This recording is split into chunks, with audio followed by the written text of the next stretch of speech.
स्वर्ग और पृथ्वी के मालिक हमारे उद्धार करता प्रभु यीशु मसीह जी, हम आपके पवित्र चरणों में आते हैं पिता। हम दुआ करते हैं प्रभु जी, जितने समय यहाँ पर बैठते हैं प्रभु तेरे कलाम को, वचन को सुनते हैं पिता, हमारी मदद कर प्रभु, मदद करके प्रभु हम आपके वचन की गुड़ बातों को, गहरी बातों को पकड़ सके प्रभु। हम मदद करके प्रभु आज का कलाम हमारे लिए प्रभु जी आशीषित हो प्रभु जी। मदद करके खुदा आपके कलाम से आज हमारे जीवन, हमारे शरीर बदल जाए यीशु मसीह के नाम में। मदद कर खुदा कि तेरे कलाम से प्रभु जी आज हमारे दिल में से हर एक ख्याल, बुरा ख्याल निकल जाए यीशु के नाम में। सारा आदर, सारी महिमा आपको देते हैं पिता। प्रार्थना को सुना, धन्यवाद। और ये प्रार्थना हम यीशु के नाम में मांगते हैं। मैंने आपसे एक वचन निकालने के लिए कहा था, भजन संहिता 119 उसका 18 वचन, कोई तो पढ़ दीजिए प्लीज। मेरी आंखें खोल दे, मेरी आंखें खोल दे कि मैं तेरी व्यवस्था की अद्भुत बातें देख सकूं। कितना वचन पढ़ रहे हैं बेटा? 18। प्रभु का दास दाऊद प्रभु से प्रार्थना करता है और कहता है, परमेश्वर मेरी आंखें खोल दे। इसका मतलब क्या है? क्या दाऊद अंधा था? हेलो, दाऊद अंधा था? क्या दाऊद के पास आंखें नहीं थी? है? उसके पास आंखें थी, वो बुद्धिमान था,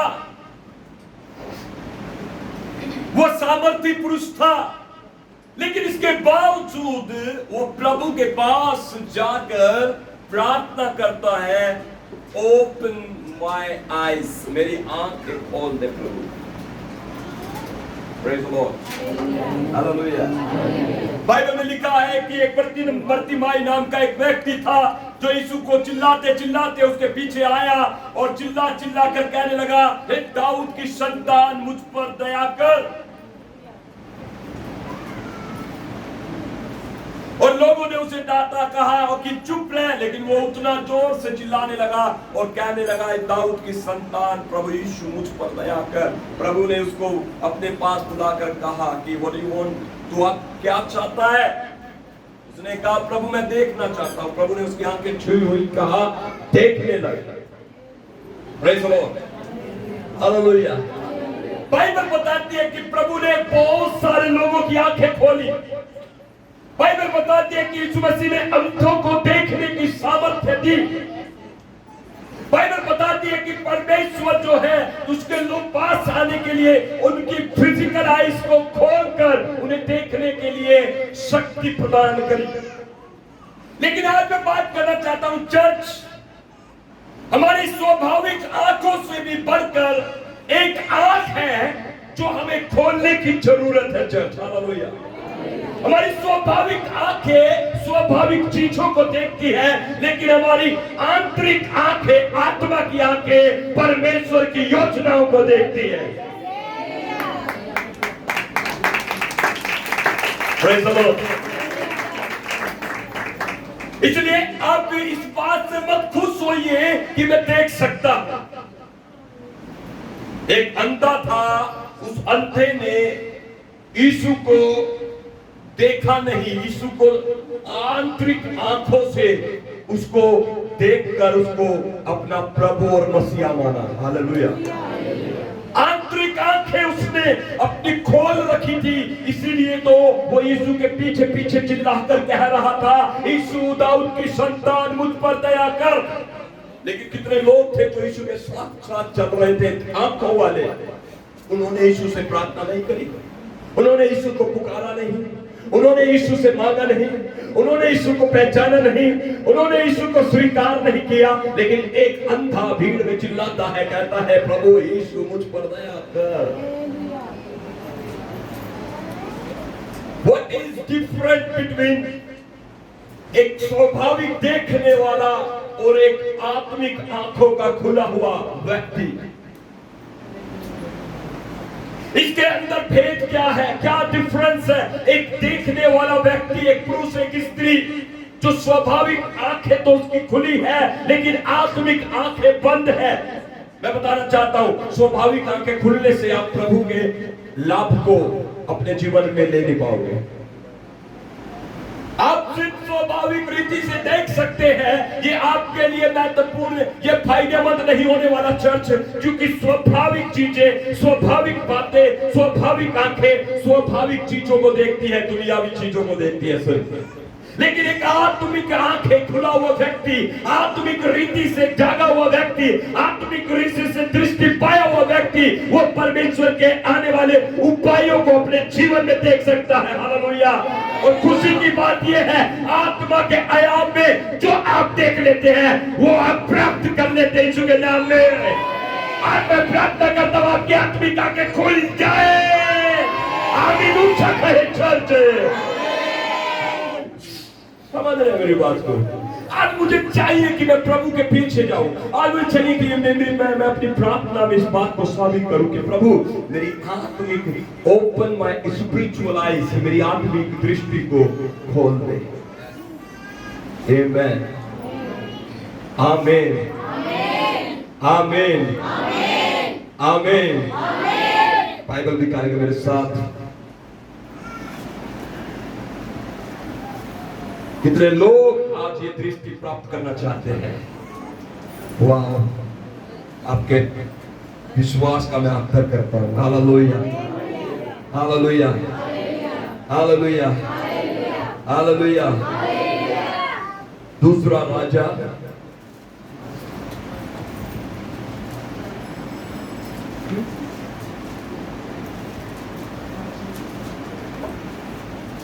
हालेलुया।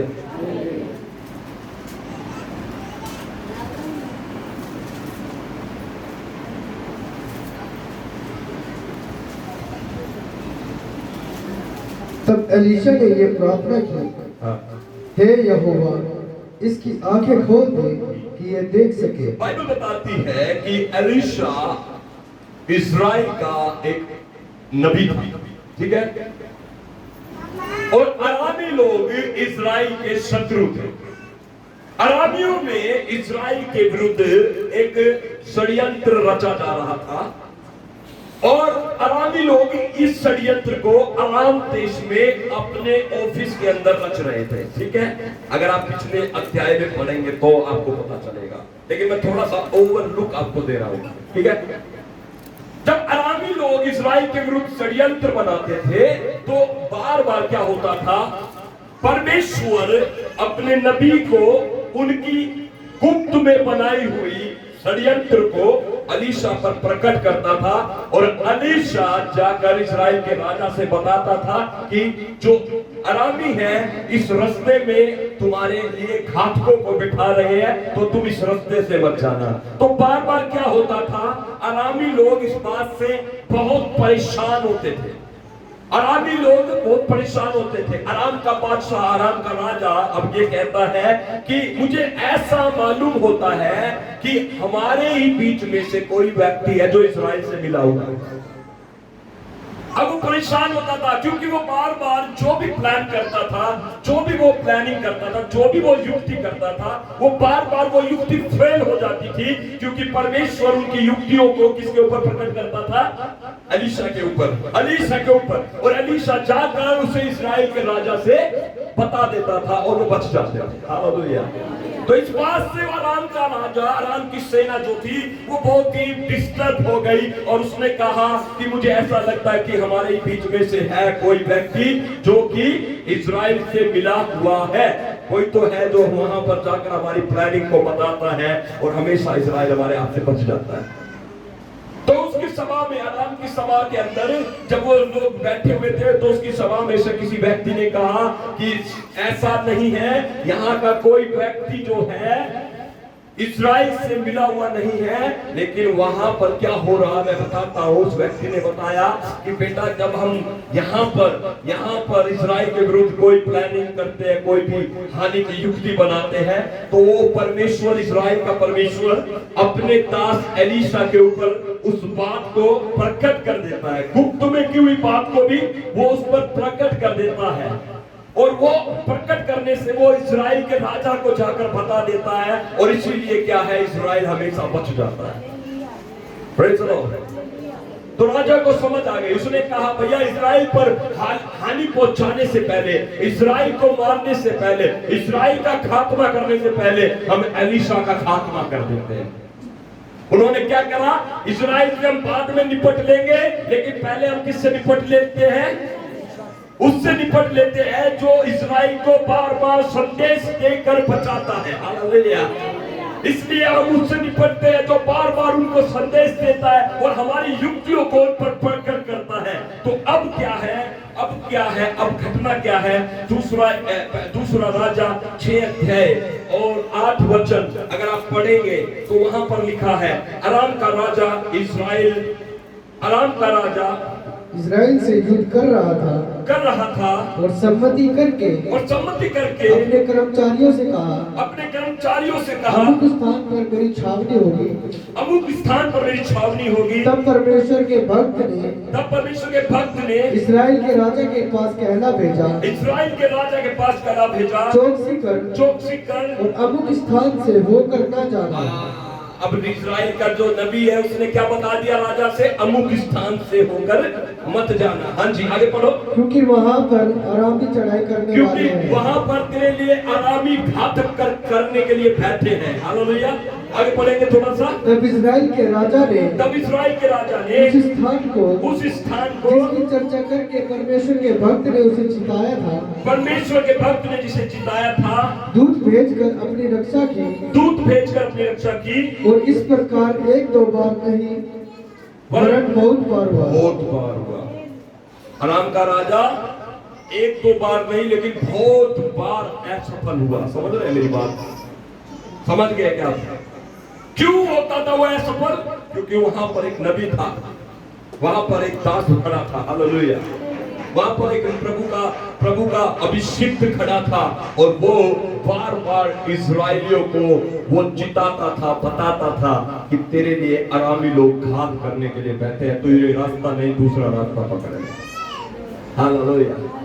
हमेशा इस्राएल का जो शत्रु अराम था, हमेशा उसकी शक्ति जो थी, उसका षड्यंत्र जो था, उसका प्लान जो था, वो हमेशा असफल होता था। कारण क्या था? क्योंकि परमेश्वर उनकी बातों को अपने नबी के ऊपर प्रकट कर देता था। आज मैं बताना चाहता हूँ यीशु मसीह के नाम में, शत्रु ने चाहे आपके लिए कितनी युक्ति क्यों ना खड़ी हो, लेकिन आप बचकर बाहर निकलेंगे यीशु मसीह के सामर्थ्य नाम में। Hallelujah, hallelujah, hallelujah, hallelujah. Bible बताती है, अगर आप पढ़ेंगे तो 11 वचन प्लीज पढ़े थोड़ा सा। हाँ जी आगे। इस कारण अराम का राजा मन में बहुत घबरा गया।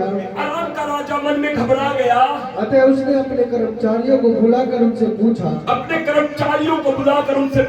क्या तुम मुझे बताओगे नहीं कि हम लोगों में से कौन इस्राएल के राजा की ओर का है? ये होता है स्वाभाविक दृष्टि।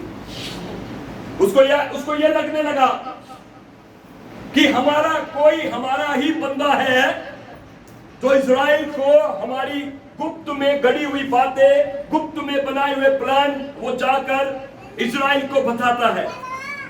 तो इसलिए अराम का राजा घबरा गया। अब उसने अपने कर्मचारियों से कहा कि क्या तुम मुझे नहीं बताओगे कौन वो शख्स है? हाँ जी, इस्राएल की राजा की ओर का है।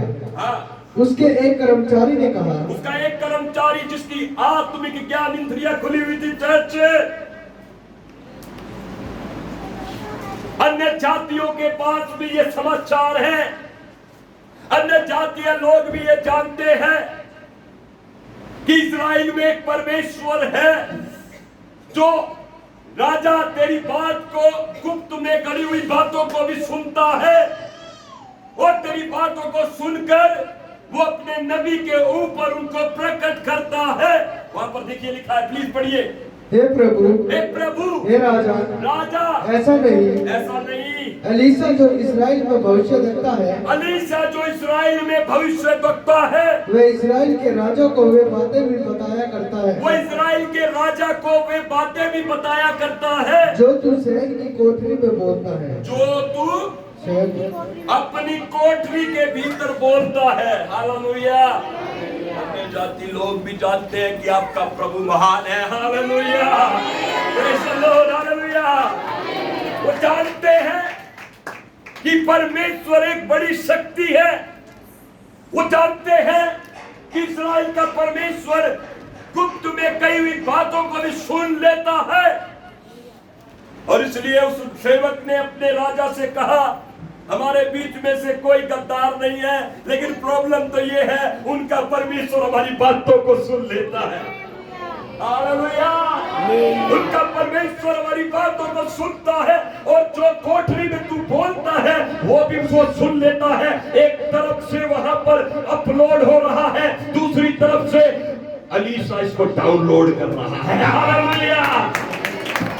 आज मैं प्रार्थना करता हूं, शैतान के हर एक प्रोजेक्ट जो आपके ऊपर वो चलाने की कोशिश करता है, यीशु के नाम में कैंसिल हो जाए। आमीन। ऊंचा कहे church. Hallelujah. Hallelujah church. Hallelujah church. Hallelujah church. Bible बताती है कि वो लोग कह रहे हैं कि तू कोठरी में जो बोलता है वहां पर तू जो अपलोड करता है, अलीशा उसे डाउनलोड कर लेता है। हालेलुया। उसके बाद पढ़िए प्लीज आगे जल्दी सी। राजा ने कहा जाकर देखो, जाकर पता करो कि वह कहाँ है, अलीशा कहाँ है। तब मैं भेज कर अब बाद में लड़ेंगे हम इस्राएल से। अब हम उससे लड़ेंगे पहले जो हमारा जो भेद दिया है, जो हमारे भेद पहुंचा रहा राजा के पास। कौन था जी? कौन था जी? अब बाइबल बताती है, जब उसने कहा जाकर पता करो कि अलीशा कहाँ है। हाँ जी। तब मैं भेज कर उसे पकड़वा मंगवाऊंगा। आगे पढ़ो। उसको यह समाचार मिला, हाँ। वे दोतान में है। हाँ। तब उसने वहां घोड़ों और रथों समेत एक भारी दल भेजा। कितना? एक बड़ा दल। जब उसको पता चला कि अलीशा दोतान में बैठा है, उसने अपने घोड़ों और रथों समेत एक बड़ा दल उसको पकड़ने के लिए या उसको मारने के लिए भेज दिया। हाँ जी आगे पढ़ो। और उन्होंने रात को आकर नगर को घेर लिया। और रात को आकर दोतान नगर को घेर लिया। एक ही रात में, सुन रहे? एक ही रात में अराम ने अपने घोड़ों और रथों समेत दोतान को घेर लिया। किसको मारना था जी? किसको मारना है जी? एलीशा को मारना है। शत्रु कई बार इसी तरीके से आपके और मेरे जीवन में प्लानिंग करता है चर्च। वो एक ही रात में आकर अपने घोड़ों और रथों के साथ वो आपके विरुद्ध पाती खाल कर बैठ जाता है। जब हम सुन रहे थे कोरोना वायरस कितना खतरनाक लोगों के सामने साबित हो रहा था, थोड़ी देर पहले हम सुनते थे कि कोरोना वायरस के कुछ पेशेंट जो है एक कंट्री में, एक देश में पाए गए, एक शहर में पाए गए, लेकिन सुबह खबर आती थी उस एक से वहां पर पूरे देश में वो वायरस फैल गया। आया ना? शत्रु कई बार इसी तरीके से अपने काम को अंजाम देता है। पूरे घोड़ों रथों और पूरे बड़े दल के साथ वो खुदावन के लोगों को चारों तरफ से आकर घेर कर बैठ जाता है ताकि वो उनको घात करे। और इसी तरीके का जो चित्र है बाइबल में वहां पर लिखा है कि जब इस एलीशा दोतान में था तो अराम की सेना ने अपने घोड़ों रथों समेत उसको रात ही के समय आकर घेर लिया। आगे पढ़ेंगे। भोर को परमेश्वर के भक्त का टहलुआ उठा। भोर को परमेश्वर का भक्त, उसका टहलुआ, उसका सेवक, एलीशा का सेवक, जोर से बोले एलीशा का सेवक जो सुबह उठता था, सुबह जल्दी उठता था, जो जल्दी उठकर परमेश्वर की ओर मुंह करता था, प्रार्थना करता था, जब वो सुबह भोर को जल्दी उठा तो उसने क्या देखा? और निकल कर क्या देखता है? क्या देखता है कि घोड़ों और रथों समेत एक दल नगर को घेरे हुए पड़ा है। घोड़ों और रथों के साथ एक बड़ा दल उनके नगर को घेरे हुए है। हाँ जी। तब उसके सेवक ने उससे कहा, हाय मेरे स्वामी। अपने प्रभु के पास, अपने गुरु जी के पास जाकर कहता, हाय। सुन रहे मेरी बात को? ये वो वाला हाय नहीं है जिसमें कि हम सेलिब्रेशन करें, ये दुख वाला हाय है। वो पीड़ा में एक दर्द के साथ बोलता है। वो सुबह उठता है तो क्या देखता है? उसके चारों तरफ नगर को एक बड़ा दल, शत्रु का दल, घोड़ों और रथों के साथ, हथियारों के साथ, पूरे भालों के साथ, तलवार के साथ उनको घेर कर बैठा है। और वो सेवक रोकर दर्द में चिल्लाकर कहता, हाय मेरे प्रभु, अब तो कोई चारा नहीं, कुछ नहीं होगा। अब बचने का कोई भी उपाय नहीं है, अब बचने का कोई रास्ता नहीं है। वो जाकर अपने स्वामी के पास जाकर वो गिड़गिड़ाता है, मेरे प्रियो, हालेलुया, हालेलुया, हालेलुया।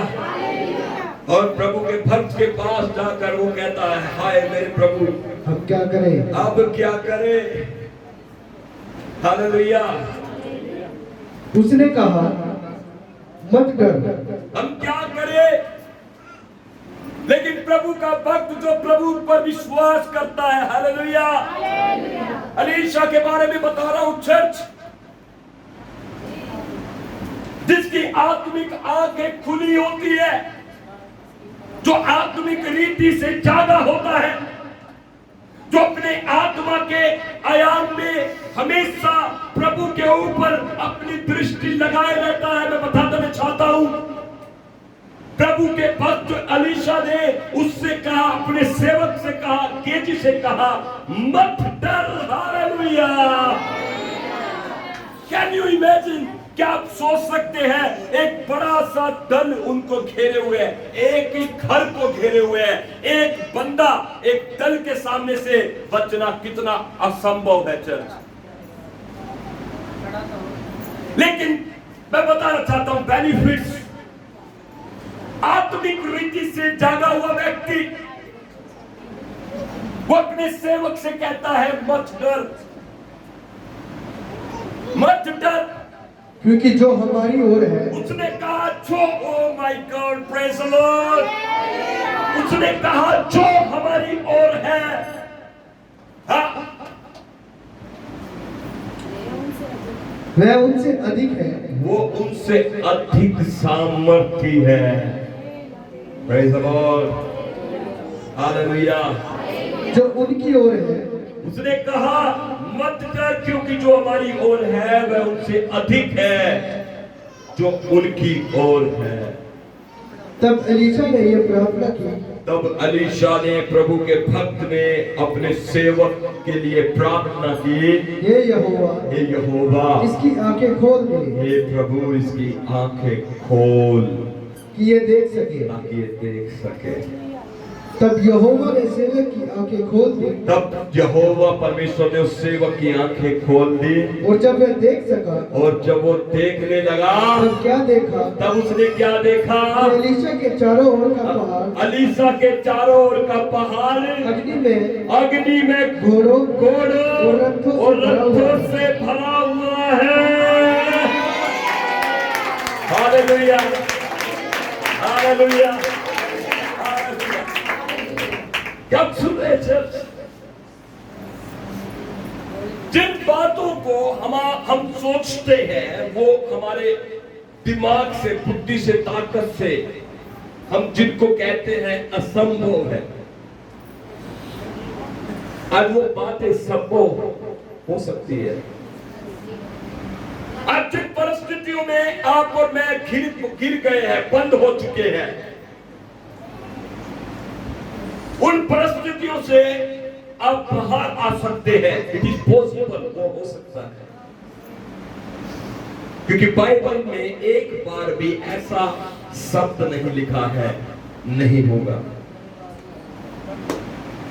प्रभु कभी नहीं कहता नहीं होगा। प्रभु कभी ये नहीं कहता मुझसे नहीं होगा। प्रभु ये नहीं कहता कि तू मुझे छोड़ तू किसी और के पास जा। ऐसा कहता है प्रभु? वो कभी नहीं कहता। प्रभु असंभव को संभव करने वाला परमेश्वर है। लेकिन आज प्रॉब्लम क्या है हमारे लोगों के भीतर कलीसिया में? आज प्रॉब्लम है कि लोग चर्च आ तो रहे हैं, वो सर्विस अटेंड करते हैं, आराधना करते हैं, परमेश्वर की बड़ाई तारीफ करते हैं, लेकिन आत्मिक आयाम के अंदर आत्मिक रीति से वो आंखों के अंधे हैं, वो देख नहीं सकते। यस। और जब हम देख नहीं पाते हैं तो मैं बता देना चाहता हूं, चीजें हमें नहीं मिलती हैं, रिजल्ट नहीं आते, हमारे लिए काम नहीं होते। इसलिए परमेश्वर के दास एलीशा ने अपने सेवक के लिए परमेश्वर से क्या प्रार्थना करी? इसकी आंखें खोल दे प्रभु कि ये देखने लगे। पहले उसने क्या देखा था? हम घिरे हुए हैं। पहले उसने यही देखा था ना, सुबह उठकर उसने क्या देखा था? हम शत्रु के द्वारा घिरे हुए हैं, शत्रु ने हमें घेर रखा है। लेकिन जब प्रभु के दास एलीशा ने उसके लिए प्रार्थना की तो क्या देखा उसने? शत्रु घिरा हुआ। हालेलुया। ये बेनिफिट है। हालेलुया। ये बेनिफिट है, ये इसके फायदे हैं। क्योंकि हमारी स्वाभाविक आंखों से हम नहीं चल पाएंगे प्रभु में। ये स्वाभाविक आंखें होना काफी नहीं है, आत्मिक आंखें होना काफी। आत्मा के क्षेत्र में जागना जरूरी, आत्मा की आंखों को खोलकर चलना जरूरी है। जहां पर आत्मा के क्षेत्र में आप जाग जाते हैं, जिस क्षेत्र में आत्मिक आंखें आपकी खुली रहती हैं, ओ आपकी यात्रा सामर्थ्य हो जाती है। Church hallelujah. आपके पद ऊंचे हो जाते हैं। Church hallelujah. आपकी बीमारियां निकल जाती है। Church hallelujah. अगर आप विश्वास करते हैं आमीन कहे चर्च। आत्मिक रीति से एक वचन आपके लिए पढ़ना चाहता हूं, मेरे साथ निकालेंगे इफिसियों की पत्री, उसका 5वां अध्याय। Come on church.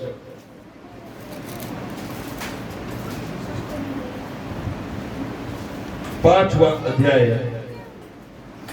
14 वचन पढ़े प्लीज, सुने। इस कारण मैं कहता है, सुने इफिसियों 5:14 क्या लिखा है? इस कारण मैं कहता है, हे सोने वालों जागो और मुर्दों में से जी उठो, तो मसीह की ज्योति तुझ पर चमकेगी। पूरी कलीसिया एक साथ पढ़ेंगे एक बार। इफिसियों 5:14। जागो और मुर्दों में से जी उठो, मसीह की ज्योति तुम पर चमकेगी। इस कारण, जो बोले इस कारण, इस कारण, ये कारण की वजह से प्रभु कह रहा है। आमीन। एक कारण है जिसकी वजह से प्रभु कह रहा है, एक कारण है जिसकी वजह से प्रभु चाहता है कि आपकी जो आत्मिक आंखें वो खुले। कारण क्या है? कारण क्या है? कारण क्या है? या का मतलब क्या कहता है? इफिसियों 5:14। इस कारण वो कहता है, what is the reason behind it? उसके पीछे कारण क्या है? कहने का तात्पर्य क्या है? ये कहने का मतलब क्या है? यहां पर मैं बता रहा हूं, सुनिएगा ध्यान से। कारण है, कारण ये है कि आपको यदि अपनी दुर्दशा से बाहर आना है तो आपको जागना होगा। Praise the Lord. हेलो। कारण है कि यदि आप परमेश्वर के प्लान्स को, उसकी योजनाओं को अपने जीवन में पूरा होते हुए देखना चाहते हैं तो आपको जागना होगा। विश्वास करें church, hallelujah. For this reason, इसलिए लिखा है इंग्लिश में फॉर दिस रीजन, इसलिए वो कहता है, इस कारण वो कहता है, इस कारण वो कहता है, इस कारण वो कहता है, इस कारण वो कहता है, इस कारण वो कहता है, इस कारण वो कहता है। एक कारण है, एक वजह है, एक उद्देश्य है, एक पर्पस है जिसकी वजह से आज प्रभु चाहता है कि प्रभु की कलीसिया आत्मिक रीति से जाग जाए। जब वो आत्मिक रीति से जागती है, जब वो आत्मिक रीति से देखना शुरू कर देती है, बाइबल बताती है उस पर मसीह की ज्योति प्रकट होती है चर्च। और बताना चाहता हूं, जब मसीह की ज्योति प्रकट होती है, आपकी निराशाएं निकल जाती है, हालेलुया। आपकी बीमारी निकल जाती है, हालेलुया। शैतान आपके रास्ते छोड़कर चला जाता है।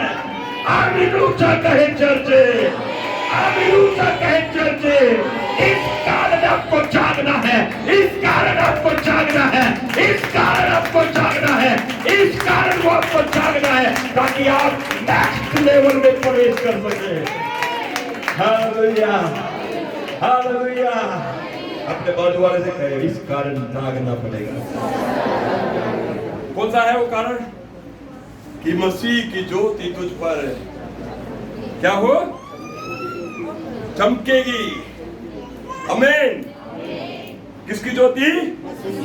हाँ, किसकी ज्योति? मसीह की light. Oh, it will shine upon you. Amen. It will shine upon your family. Amen. It will shine upon your children. Amen. It will shine upon your household. कब चमकेगी मसीह की ज्योति? हाँ, कब चमकेगी मसीह की ज्योति? कब चमकेगी? और सोते रहने वाले लोगों के ऊपर वो कभी नहीं चमकेगी। जो आत्मिक जीवन में अंधे हैं, उन पर कभी प्रभु की रोशनी नहीं चमकेगी। जो आज तक अपने जीवन में अपनी मनमानी कर रहे हैं, उन पर कभी रोशनी नहीं चमकेगी। जो आज तक अपने पुराने मनुष्य जीवन को लेकर चल रहे हैं, उन पर मसीह की रोशनी नहीं चमकेगी। जो आज तक आत्मिक निर्देशों का पालन करने में अचूक हो जाते हैं, उन पर मसीह की रोशनी नहीं चमकेगी। मैं बता रहा हूं, किस पर नहीं चमकेगी? जो सोया हुआ है। जोर से बोले, जो सोया हुआ है। आमीन, हालेलुया। सोने वाले पर वो रोशनी नहीं चमकेगी। ये वो नींद नहीं है जो आप रात को सोकर और सुबह उठ जाते हैं, ये वो नहीं है। आत्मिक रीति से जो सोया है, वो बातों को वो समझेगा नहीं, लेकिन वो बातों से बुरा मानेगा। सुन रहे हैं? वो बातों को समझेगा नहीं, लेकिन वो बुरा मानेगा। जब हम आत्मिक रीति से सो जाते हैं, यू अंडरस्टैंड? सुन रहे हैं मेरी बात? इसलिए प्रभु का वचन कहता है इफिसियों 5:14 में, इस कारण वो कहता है, हे सोने वाले, जाग और मुर्दों में से जी उठ, तब मसीह की ज्योति तुझ पर चमकेगी। ज्योति तुझ पर चमकेगी। आमीन। आज देखे, जागे और प्रभु से ये प्रार्थना करें कि प्रभु मुझे, मेरी आंखें खोल, मुझे आत्मिक रीति से जागने में मदद कर प्रभु। आमीन, आमीन। आत्मिक रीति से जागने का मतलब ये नहीं कि आप जाग जाए, आत्मा में बढ़ जाए तो आपको दूसरा इंसान छोटा दिखाई देने पड़े ना, ऐसा नहीं है। आत्मिक रीति से जागने का मतलब है कि आपको छोटा इंसान भी आप उसके सामने नम्र इंसान दिखेंगे। छोटे से छोटे के सामने आप कैसे हो? नम्र। ये होता है आत्मिक रीति से जाग। जब आप जाग जाते हैं तो आपको चीजें जो स्वाभाविक दुनिया में दिखती है, आप उनको देखने के अंदर आपका रुचि नहीं होगा, लेकिन आप आत्मा की चीजों को देखने के लिए रुचि लगाएंगे। आमीन। गेहजी सुबह उठता तो क्या देखता है? हम घिरे हुए हैं, लेकिन जब वो उसकी आत्मिक आंख खुलती है तो उसको दिखता है भैया हम थोड़ा घिर रहे हैं, शैतान घिरा हुआ है। सुन रहे हैं चर्च? आमीन। क्या आप अपनी परिस्थितियों को आज देख पा सकते हैं कि आप बदल रहे हैं चर्च? अगर आप देख रहे हैं ये मिल रहा है आपको चर्च। क्या आप देख पा रहे हैं कि आपकी प्रमोशन हो रही है चर्च? यदि आप देख पा रहे हैं तो ये आपके लिए होने जा रहा है चर्च। क्या आप देख पा रहे हैं आपका घर परिवार परिवर्तन आ रहा है चर्च? अगर आपने देख लिया ये आपके लिए हो गया चर्च। आमीन, हालेलुया। बाइबल बताती है एक व्यक्ति था जिसने अपनी मंजिल को देखा, अपनी यात्रा को देखा, और वो कौन था? यूसुफ था या नहीं था? यूसुफ अपने आप को देखता है। उसने स्वप्न में देखा कि वो एक राजा है, वो एक सिंहासन पर बैठने वाला व्यक्ति है। और जिस दिन उसने वो चीज देखी, उस दिन से उसको शैतान और ज्यादा प्रताड़ित करने लगा, और ज्यादा दुखी करने लगा, परेशान करने लगा हमें। लेकिन मैं बताना चाहता हूं, कितना भी प्रताड़ित आपको होना पड़ेगा, कितना भी आपको जोखिम से होकर जाना पड़े, कितनी भी दुख तकलीफ आपको उठानी पड़े, लेकिन याद रखिए जो आपने देखा है वो आपके जीवन में पूरा होगा यीशु के नाम में। यूसुफ को वहां तक पहुंचने के लिए, जब उसने वो देखा कि मैं राजा बनूंगा, मैं प्रधानमंत्री बनूंगा, जब उसने देखा मैं एक लीडर हूं, उसको वहां तक पहुंचने के लिए शैतान ने कितना परेशान किया। Can you imagine? उसके भाइयों ने उसे मार डालना चाहा, उसको गड्ढे में फेंक दिया गया, उसको व्यापारियों से बेच दिया गया, नौकर की दशा में उसको रहना पड़ा, नौकर से उसको जेल में गिरना पड़ा, और जेल खाने में उसको क्या क्या उसने साथ, लेकिन उसने कुछ देखा। Praise the Lord. उसने कुछ देखा था। यस और नो? यस और नो? उसने देखा था जब वो 20 साल का था, उसने देखा था एक दर्शन को, एक स्वप्न को, एक चीज को जो उसके दिल में हमेशा रहती थी, चाहे मैं कितना भी परेशान हो जाऊं, लेकिन जो मैंने देखा है मेरा परमेश्वर उसे सिद्ध करेगा। आज मैं प्रार्थना करता हूं, जो आपने देखा आपके जीवन में पूरा होगा यीशु के नाम में। प्रभु ने जो स्वप्न आपको दिखाया वो आपके जीवन में रिफ्लेक्ट हो यीशु मसीह के नाम में। आमीन कहे और स्वीकार कर ले चर्च। हालेलुया। यहाँ पर बहुत सारे बच्चे ऐसे, जवान बच्चे ऐसे जिनको प्रभु ने कुछ दिखाया है। आज मैं प्रार्थना करता हूँ वो आपके लिए होने के लिए जा रहा है यीशु मसीह के नाम में। आज मैं प्रार्थना करता हूँ जो आपने देखा है, जिन चीजों को आपने स्वप्न में, दर्शनों में प्राप्त किया है, इस महीने प्रकट हो यीशु के नाम में। इस महीने प्रकट हो यीशु के नाम में। इस महीने प्रकट हो यीशु के नाम में। आमीन। ऊंचा कहे चर्च। हालेलुया। बस यहाँ पर इतना ही बोर्ड है, जब आप आत्मा में जाग जाते हो, देखना शुरू कर देते हैं, चीजें आपके लिए आसान हो जाती हैं। Praise the lord. हालेलुया। शैतान ने कहा बेटा तेरे दर्शनों का कोई मतलब नहीं बनेगा, लेकिन प्रभु ने आज मुझे खड़ा कर दिया। धन्यवाद करें प्रभु का। शैतान ने कहा मैं तेरे सपने तोड़ दूंगा। आपके सपने तोड़ने के लिए उसने बोला, लेकिन खुदा का शुक्र हो कि प्रभु ने मुझे आज सुबह जगा दिया, और ये बात प्रभु ने आपसे बुलवा दी कि आपके सपने पूरे होंगे। हालेलुया। बाजू वाले से कहे भैया जो तूने देखा है, जो तूने देखा है, जो तूने देखा है वो पूरा होगा। Praise the lord. हालेलुया। और अपने बाजू वाले से कहे अगर तूने अभी तक नहीं देखा तो देखने लग। Hallelujah. Hallelujah. Hallelujah. Come on church, क्या ये वचन आपको आशीष दे रहा है? आज मैं प्रार्थना करता हूँ आपकी आंखें सुंदर चीजों को देखे। आमीन। आपकी आंखें सुंदर टेस्टिमनीज देखे। आपकी आंखें, कहता हूँ आपकी आंखें एक गवाही को आते हुए देखने पाए। आमीन। ऊंचा कहे church. Praise the Lord church. Hallelujah. ताली बजाकर धन्यवाद करें।